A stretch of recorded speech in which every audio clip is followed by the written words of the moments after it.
right. Thank you everyone for watching here with us. I've got Justin Wheeler on this round of the payments dialogue that we're hosting here at Spreedly. I'm super excited to have him. Justin's actually with Funraise, and Funraise has been on the platform for a while. And Justin, I'd love it if you could just give us a quick rundown of like what Funraise does. Like what's your space? Who are your customers? What kind of problems are y'all solving? Sure, yeah. So we're working specifically in the nonprofit vertical. So we're a SaaS company selling directly to nonprofit organizations of all sizes. And essentially our product, it's a variety of different tools baked in one platform. So everything from fundraising, like online payments, to crowdfunding, to peer-to-peer fundraising, to recurring donor programs, subscriptions, and so forth.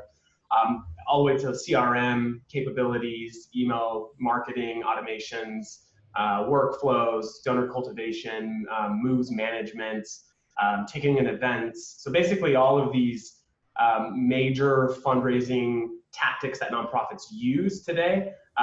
In today's environment, all of that product is very singular focused by one or two different companies. And so what we've done is we've brought all of tactics into one platform so that organizations, specifically nonprofits, have better visibility on their data.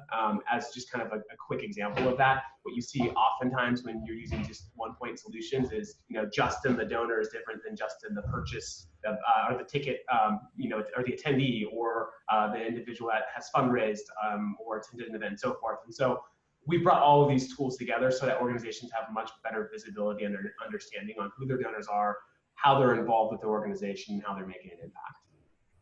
Very cool. So there are a lot of different kinds of nonprofits out there. Are there particular verticals or particular sections that y'all, I don't know, maybe that you target or that you have the most traction with? So we focus primarily right now on like 501c3 nonprofits. And so, these are like humanitarian, human services, religion, those types of like nonprofits. We're not dealing too much right now in the education space, but mostly within like that vertical.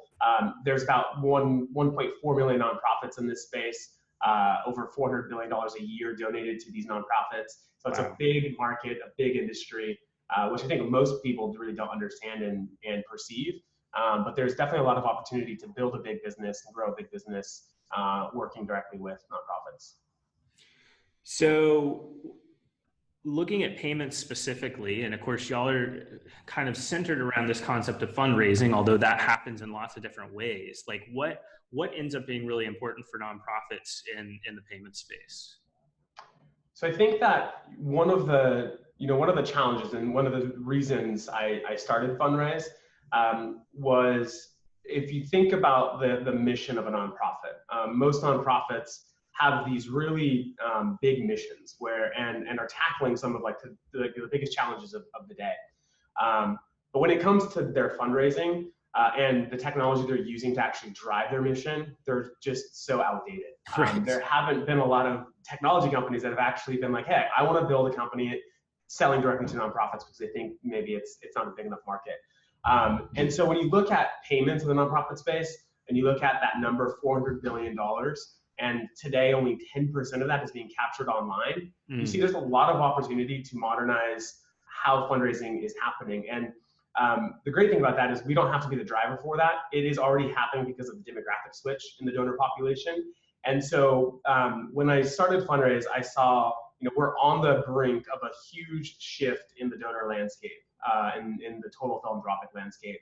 And nonprofits need to modernize or they're going to die. And so payments is one of those areas where it should be very easy. It should be very familiar for a donor to go to their favorite charity, make a donation, and not feel like it was buying something on Amazon or signing up for Netflix. Today, it's very archaic. It's like filling out an application, and many times it's hard to even find where can I make a donation on a website.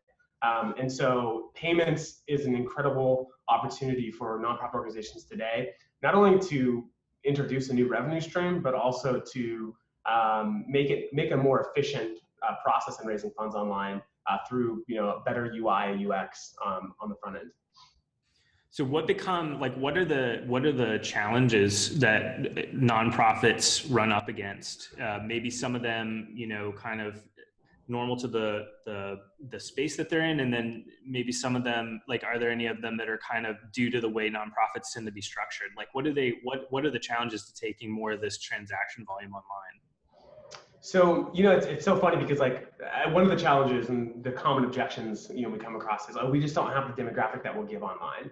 And, I think that's kind of like in pre-Walmart going online, that was like Walmart saying, oh, like our shoppers aren't going to buy stuff online, right? It's not, if you make it available, people will do it. And then on top of that, you're going to attract a whole new type of consumer that this is how they grew up buying things. Similar in the nonprofit space, you have that mentality where organizations are like, we don't have that demographic. People prefer to send checks. We don't want to pay credit card fees. When in reality, it's probably more expensive to actually reconcile a check than it is an online payment. And so the common objection is just like getting over that hurdle and understanding if you put the tools in place, you will see a return. And that's almost a guarantee for any nonprofit. And so it's just helping change that perception that like your audience is kind of dictated by the tools you're giving them, the technology you're providing as an organization. And also too, I think, the other common challenge is just implementation.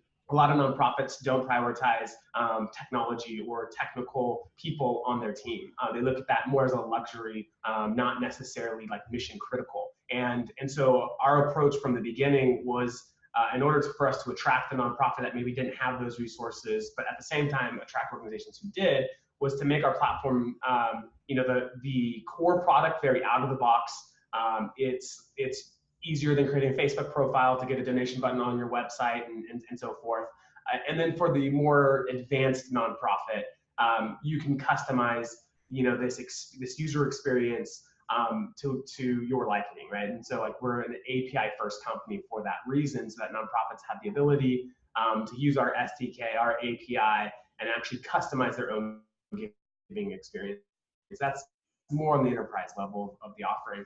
But I think that overcoming the objection of like, how do we get this implemented? And we do have an audience for it. If it's implemented, then you start to see a lot of traction, a lot of success. That makes sense. Yep. Yeah, absolutely. So, I mean, y'all offer a decent amount of flexibility to the nonprofits on your products in terms of their payment stack, et cetera. Like what's the driver for that? What's the benefit to the folks that you're working with to having more flexibility in payments choices? Yeah, so prior to starting Funraise, I spent a decade in the nonprofit space, started 2 different nonprofits on the founding team of an organization called Invisible Children, where we grew that organization to be 10+ million in revenue. All through digital kind of online fundraising, built our own tools for that. And then Liberty in North Korea, where we were also very successful in building the company, the nonprofit. But we still ran into these pain points of just like not having great payment options, fundraising options, not having great companies that we could utilize technology. Instead, we had to do it ourselves, which was more expensive and costly. Basically, the reason why we decided to make the payment stack of Funraise more flexible is because nonprofit organizations are in a somewhat of a bad habit. They do change platforms quite a bit, right? And that's because I think a lot of the solutions that are offered are kind of, we do this, we don't provide this. We do this, not that. So the approach is we're going to do everything, which is not necessarily always the best business approach. It's good to focus on one thing and do that well. Right. We've decided to focus on everything and do it all well. And at the same time, in order to help migrate, organizations from our competitors or some of these legacy systems that have been around, we needed a tool that would either allow us to work with their current setup, their payment setup, or provide a process where once they get on board, and we could leverage, their volume to actually get better pricing for them, to keep them around longer and so forth. We would do that, and that's where like the tokenization came in, universal tokenization, and so forth. So we've seen that strategy work out really well for us as a company from a strategic perspective, and And we've got dozens and upon dozens of gateways that we're supporting through Spreedly to work with nonprofits of all different types.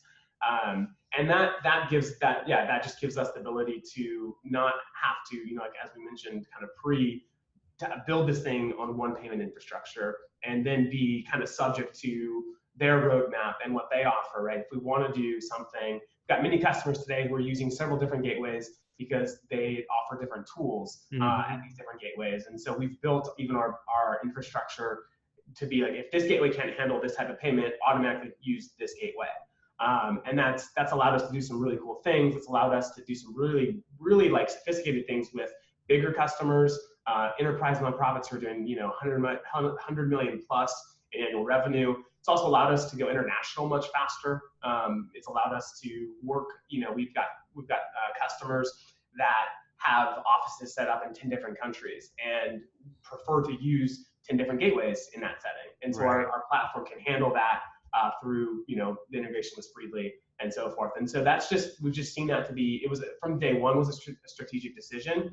And it was, I would say, like, it's become much more prevalent in the sales cycle than I thought it would be. Right? I was like, nonprofits, they don't know what gateways are. They don't care about gateways, but it actually is the opposite. No, they do care about it. They have workflows built around some of these gateways and their strategies and so forth. And so that's something that we've seen to work really well for us, to be able to have like this very flexible payment stack. Y'all are infrastructure, right? How do y'all go about convincing nonprofits to spend on infrastructure? So that's a great question. And that's actually something, this is a topic that I'm very passionate about because I think that the reason why nonprofits are cheap today is not because they are nonprofit organizations, but it's because of the expectation that donors put on nonprofits in terms of the return that they want to see on their donation, right? What I mean by that is most nonprofits have to, in order to be like a high-ranked nonprofit on any one of these charity watchdog sites, they have to kind of follow this 80-20 rule of like 80% of our revenue goes to programs and only 20% goes on infrastructure. Tell me a business that operates like that and is big and successful and making big impact. Right. It's hard for for-profits to operate under that type of margin. And so I think that the first challenge is helping nonprofits actually overcome that, hey, this is kind of an old way of thinking about charity. It's evolving, and donors want to see more put into infrastructure, security, R&D, because it's an investment in the future, and most donors are sophisticated enough today to know that. And so it's helping nonprofits kind of get out of that like cycle of like self-induced poverty, self-induced cheapness, because of these perceptions that I think the past kind of donor demographic than of the current donor demographic. And so we spend a lot of time actually doing content around that, helping organizations kind of break through that cycle. But yes, nonprofits, with that said, aren't very well resourced. And so, selling to nonprofits, I always say this to our sales team, they are the worst consumers, right? Because, most businesses or individual consumers you're selling to, if it's shiny, if it looks good, you're going to buy it, right? With nonprofits, they're very sensitive to pricing and very sensitive to the cost of something. And it just makes it harder to sell to.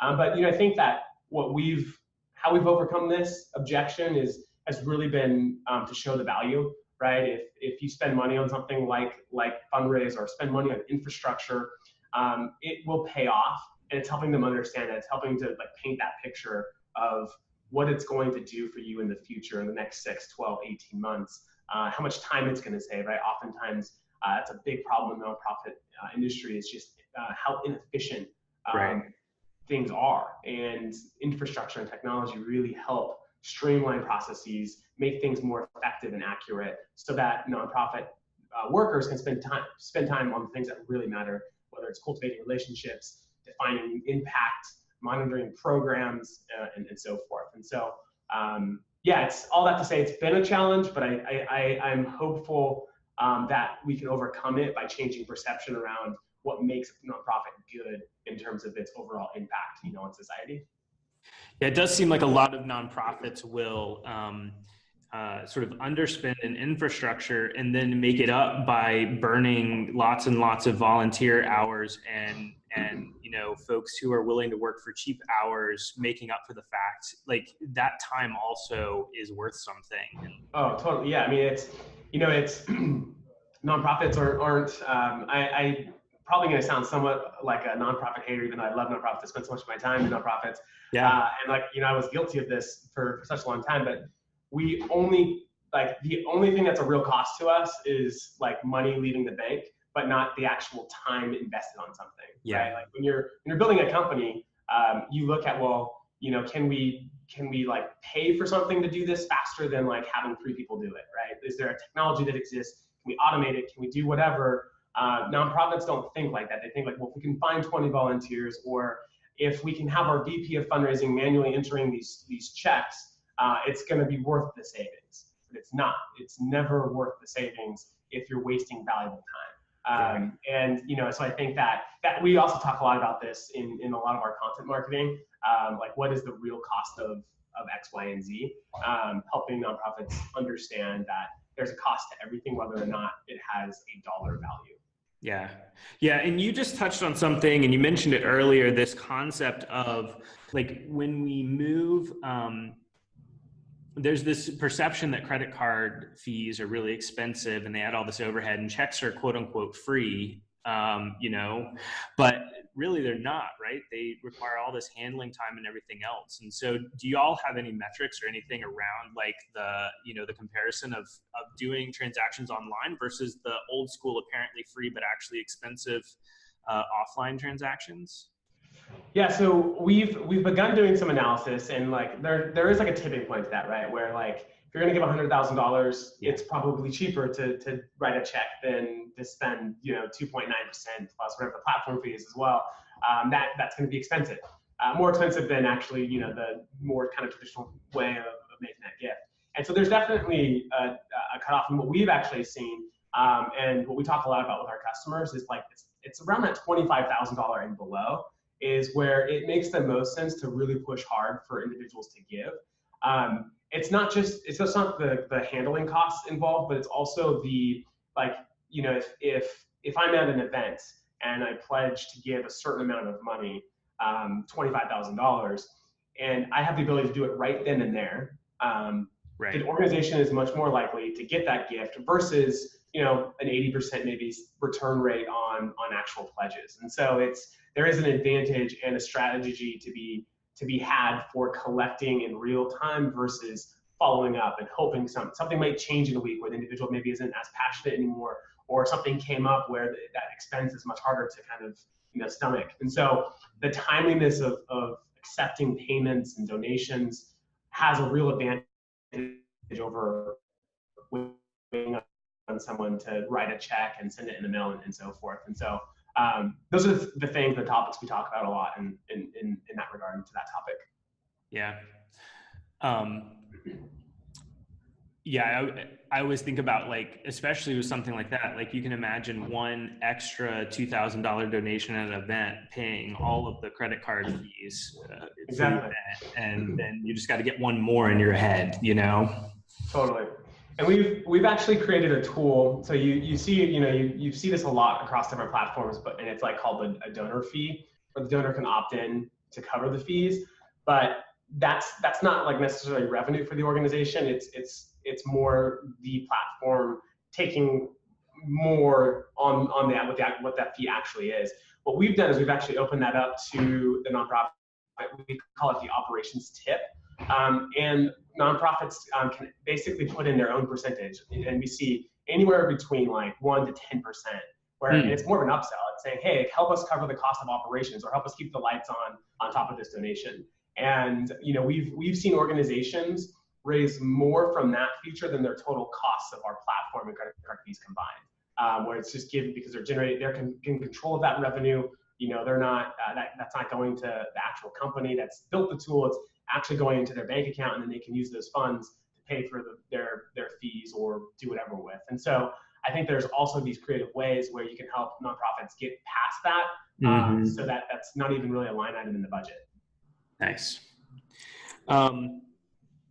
So one of the things we've seen, and it goes to the, lowering friction and making sure people can give. We've seen a lot of nonprofits and businesses serving nonprofits focused on uptime and availability around, payment stuff. Like, do y'all see that? And does that become a major concern with the folks on your platform and an actual effect on giving? Yeah, no, absolutely. I mean, like there is nothing worse than being a company providing the payment infrastructure to a nonprofit organization and for it to go down because you are cutting off a line of revenue. You're cutting off like the blood that flows into the organization, right? And that sounds like dramatic, but that's how nonprofits perceive any sort of downtime or stability issues. And so this is actually something that comes up quite a bit, quite often. A lot of our big customers require SLAs because they want to ensure that they're not going to encounter any sort of like downtime and so forth. But the reason why this is, I think, particularly interesting in the nonprofit space is you have the volume, the process volume with nonprofits is very seasonal, and so Q4 40 to 50% of revenue comes in for nonprofit organizations.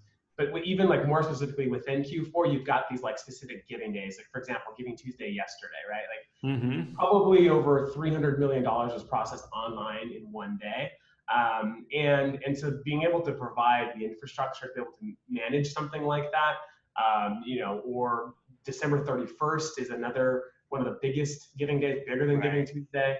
And so being able to have a very stable payments infrastructure is absolutely critical, because if you go down on one of those days, the nonprofit is going to hurt from it. It's not going to be like a 1 or 2% impact on budget. It could be up to 10%. And so this is something that often comes up in the sales cycle, something that nonprofits do pay attention to. And I would say it's this and security are like the two big things when looking at payments infrastructure. I mean, it seems like the fact that it's donations and not purchases exacerbates that a lot, right? Just because it's not like I'm buying toothpaste, so I'm gonna have to buy toothpaste anyhow. So if it's down, I won't be happy, but I'll come back and I'll buy toothpaste at some point. It's more, right. It's more. I mean, like a lost donor versus like a lost consumer buying, your everyday product is like very different. Like if I go and donate to a charity and their site's down, it may be very likely they don't go back to that site again for a few months or a year or so forth, right? Nonprofit websites aren't built to keep consumers coming back. And so if I'm on the site for the reason to donate, it's just like, I have to remember to do it again. And so and nonprofits know that. They get that. They're like, we've got you here, we've got your attention, and it better work on the first time, or there may not be a second time. Yeah. So the one last question I had for you was just around subscriptions. So a lot of businesses do subscriptions. Y'all are a SaaS service, so you charge your customers subscriptions. What do you see as sort of the play around subscriptions in the nonprofit space? Do you see that recurring mechanism? Is that a big part of y'all's business and how you're servicing nonprofits, and how do y'all think about that? Yeah, no, that's a good question. I mean, we build a lot of product around subscriptions to help nonprofits really utilize this. The reason for that is like pretty straightforward and simple. A recurring donor gives 42% more in a year than a one-time donor, right? And so if you want to have a sustainable revenue stream and raise more money, then it's very obvious from the research that a recurring donation program or a subscription program is going to grow your business and be important. And so we've got all sorts of tools around that. We're very excited when Spreedly launched the auto account updater. I think that was a year or two ago, and that has, one of the great things from that is like when we migrate customers onto Funraise and we migrate their recurring subscriptions, we can actually look at their lapsed donors that have for whatever reason have failed in previous months, and in many cases have been able to see like a 10 to 20% increase on their recurring revenue when they sign on to Fundraise, because we're able to update that. And so this is definitely much bigger than today in nonprofit fundraising than it ever has been. Charity Water, an organization that has really kind of been a front runner in utilizing technology for raising funds. They built a $10 million subscription program in less than a year. Wow. And I think part of the reason why today it's easier to do it is we're used to subscriptions. As consumers, we're used to buying for things and paying a monthly fee. And it makes so much sense when I can do that with a nonprofit. The other thing too is you're looking at like the millennial generation, which is becoming one of the most wealthiest donor demographics in today's giving culture. Over 52% have opted in to say, I would rather give on a monthly basis than a one-time large gift, right? It's just for cash flow, for whatever other reason, it just makes a lot more sense to do that. And then the last thing I'd say on that is it gives the organization the opportunity to really cultivate and build relationships with donors. And the idea is, how do we keep this donor, addressing the LTVs? How do we keep this donor giving 24 months instead of 12 months, or 36 months? And you have opportunity to do that through the engagement strategies that you put in place as a result of having all these recurring donors. And so it's definitely, as we move into 2019, it's one of our big focuses as a company as well, is to really increase the awareness around that to our customers and to continue building product that's going to help nonprofits use or sign up more recurring donors. Very cool. How many, maybe you know this off your top of your head, maybe you don't. I mean, what percentage of the customers on your platform are doing the kind of recurring donation at this point? Definitely 100% of our customers have at least one recurring donor. Okay. And we're seeing millions of dollars a year transacted through recurring donors on the platform. So yeah, we've got a customer who just recently did a recurring campaign, ran it for a month long, and signed up 3,000 new recurring donors. And that's amazing. Even just like being able to transition from, having to go out hat in hand and sort of rebuild a whole cycle every time versus having this continuing stream that you can then go and use and have more confidence in seems huge. Absolutely. When you're building out a budget for the following year, and you can look at your committed revenue for the next year, you're gonna be able to do a lot more cool things if your focus is on building a sustainable revenue stream. And a lot of times, like I would say, like maybe 5 years ago, that was kind of like the trend. It's like, how do we build sustainable revenue? And the idea wasn't recurring donations. The idea was a product that we can sell, right? And that didn't really catch on too much in the nonprofit community, but what can is building a program around recurring giving that has to be tied with content. It has to be tied with incentives.